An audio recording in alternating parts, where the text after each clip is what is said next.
Hello, Casual Dresser here. I'm bringing you a quick video in relation to the last video I sent you. I'm going to talk about Busy Stone. I'm going to talk about the reaction I had from my last video. And I'm going to talk about whether my feelings have changed or whether they've stayed the same. See you on the other side.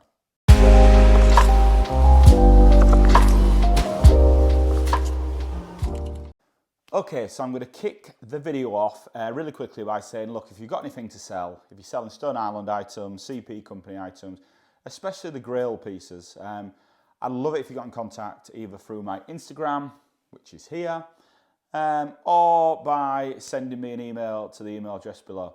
I'm looking for big pieces, not only because I can put them on my site, but I do like to review them, show other people what is out there. So yeah, if you've got anything you want to sell, please do get in contact. I just want to talk quickly about the Busy Stone video that I did. So the last video, I looked at a box of stuff that I got from a seller.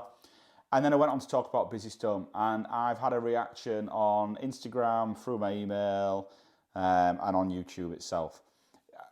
I expect there to be a reaction. I'm out there putting videos out for you to watch. I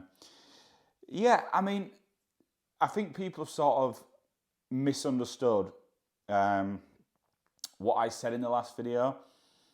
I was giving reasons why I can see why people would buy fakes, because the price is just far too high. And I try and put myself back into a place where I was young and I couldn't afford those sort of items. And I would probably do anything I could to put my hands on them. Now, back then, I didn't buy any fakes. I probably wouldn't even know where to buy fakes back then. It wasn't as easy. But now, obviously, with social media, etc., it's much easier to get your hands on them. So I can sort of understand why people buy them. I have a personal problem wearing them. I would never wear an item. But I don't have a problem other people wearing them. I'm not here to shame people in what they can and can't afford. One of the reasons why I don't have a problem or didn't have a problem was because the Certi logos wouldn't scan as being real. They'd always scan as being fake. So ultimately that meant if you bought a fake, you knew it was a fake, and you couldn't sell it on as being real because the buyer would just check Certi logo and realise that it's fake. That's absolutely fine. Basically, the buck stops with the person who buys the first item. And then after that, everybody knows they're getting a fake.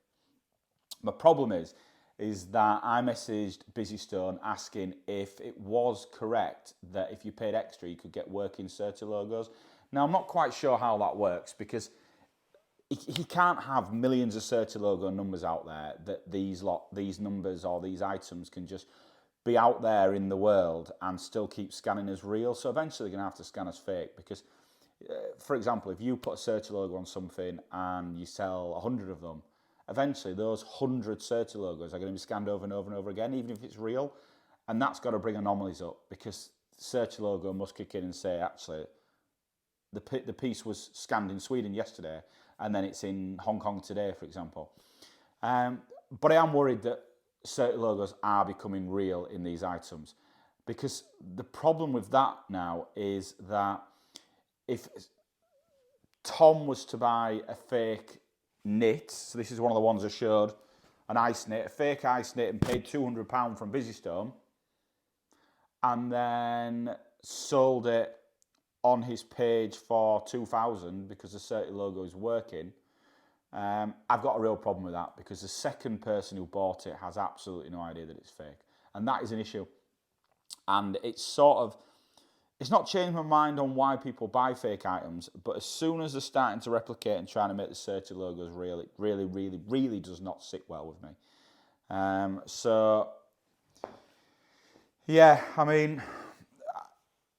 To sum it up really, you're going to have to be really careful buying items at the moment, especially the ice knits. I saw someone put up, I've just bought a new ice knit, it's on its way. There's got to be a 99% chance that ice knit is not real. And there are points in which you're not going to be able to tell, or it's going to be very hard to tell. So what I'm going to do is, the items that I got from Busy Stone, I'm going to put them on my page as a giveaway because there are people who will want them. And obviously there's no cost, but I feel it's something I should do. But my sort of view now is if there's certain logos working on these pieces, then I am absolutely not happy with that and it doesn't sit right with me. I spoke to one guy and I said, look, I'm only just I'm a YouTuber, Instagrammer, but no one really pays attention to me anyway. Because I just see it as like a little hobby I do. And he said, you'll be surprised how many people actually listen to your YouTubes and, probably act on it. And for that, I didn't really understand. But if there are people out there that actually do watch my videos and pay attention throughout the whole video and maybe follow some of the things that I do say, I'm not saying go and buy fakes. What I am saying is that I can understand why people do, but I am not in agreement with the way it's going now. If people can start replicating certain logos, it doesn't sit well with me at all. And that's all I wanted to say in this video. It was just a quick recap on the last video because it did cause a few waves. As I've said, sell your stuff to me. I'll make it really easy. We'll just have a chat in my Instagram, and then if we can come up with a price, you send it to me and I'll get the money to you. Take care. Hopefully I'll bring you a new video soon. I might even bring you a new video if someone from YouTube sells me something, because I could show you the whole process of that. Look after yourselves and I will see you in the next video.